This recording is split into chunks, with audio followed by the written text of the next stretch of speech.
بسم اللہ الرحمن الرحیم۔ ماچس کی تیلی کا سر تو ہوتا ہے مگر دماغ نہیں ہوتا، اسی لیے ذرا سی رگڑ پر بھڑک اٹھتی ہے مگر انجام اپنی ہی آگ میں جل کر ختم ہو جاتی ہے۔ حاسد کی مثال بالکل ایسی ہی ہے۔ حاسد در حقیقت ابلیس کے نقش قدم پر چلتا ہے، جس کا انجام نامرادی کے سوا کچھ نہیں، کیونکہ حاسد کا حسد اللہ تعالیٰ کے فیصلے کو نہیں بدل سکتا۔ تین چیزیں انسان کو تباہ کر دیتی ہیں: حرص، حسد اور غرور۔ فرمایا رسول خدا صلی اللہ علیہ وسلم نے کہ ایمان اور حسد ایک دل میں جمع نہیں ہو سکتے، یا تو دل میں ایمان ہوگا یا پھر حسد۔ فرمان رسول اللہ صلی اللہ علیہ وسلم: حسد سے بچو، کیونکہ حسد نیکیوں کو اس طرح کھا جاتا ہے جس طرح آگ لکڑی کو کھا جاتی ہے۔ حسد کا کوئی فائدہ نہیں، کیونکہ بلندیاں خدا کی ذات دیتی ہے۔ ایک شاعر نے کہا، تمہیں چغل خوروں کی اذیت کی شکایت ہے؟ جو بھی بڑا آدمی ہے اس کے حاسد بھی بہت ہیں۔ حسد بڑے اور سردار لوگوں سے ہی کیا جاتا ہے، مسکین و حقیر سے بھلا کون حسد کر سکتا ہے؟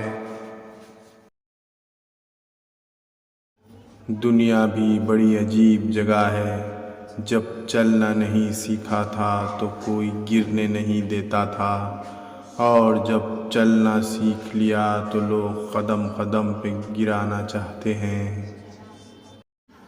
حسد کرنے والے کے لیے بد دعا کی ضرورت نہیں، وہ تو پہلے ہی سے حسد کی آگ میں جل رہا ہے۔ جس طرح باہر کا اندھیرا انسان سے اس کے دیکھنے کی صلاحیت کو چھین لیتا ہے، اسی طرح دل کے اندر موجود تعصب کا اندھیرا بھی انسان کو حقائق دیکھنے سے روک دیتا ہے۔ کسی پر کیچڑ مت اچھالو، اس سے دوسروں کے کپڑے خراب ہو یا نہ ہو مگر تمہارے ہاتھ ضرور خراب ہو جائیں گے۔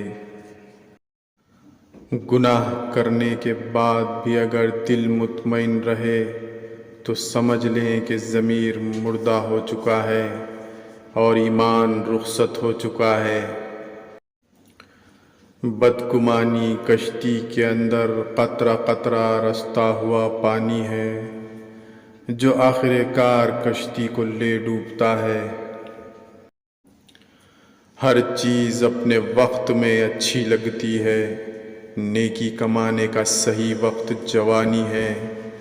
ہم نیکی اس وقت کرتے ہیں جب برائیاں کرنے کے قابل نہیں رہتے۔ مشکل وقت دنیا کا سب سے بڑا جادوگر ہے، جو ایک لمحے میں آپ کے چاہنے والوں کے چہرے سے نقاب ہٹا دیتا ہے۔ جسمانی امراض پرہیز سے جاتے ہیں اور روحانی امراض پرہیزگاری سے جاتے ہیں۔ چھوٹی چھوٹی باتیں بڑے بڑے رشتوں میں ایسے بدگمانی کے سوراخ کر دیتی ہے کہ انسان ساری عمر ان سوراخوں میں وضاحتوں کی اینٹیں لگا کر بھی اپنے خوبصورت رشتوں کو بچا نہیں سکتا۔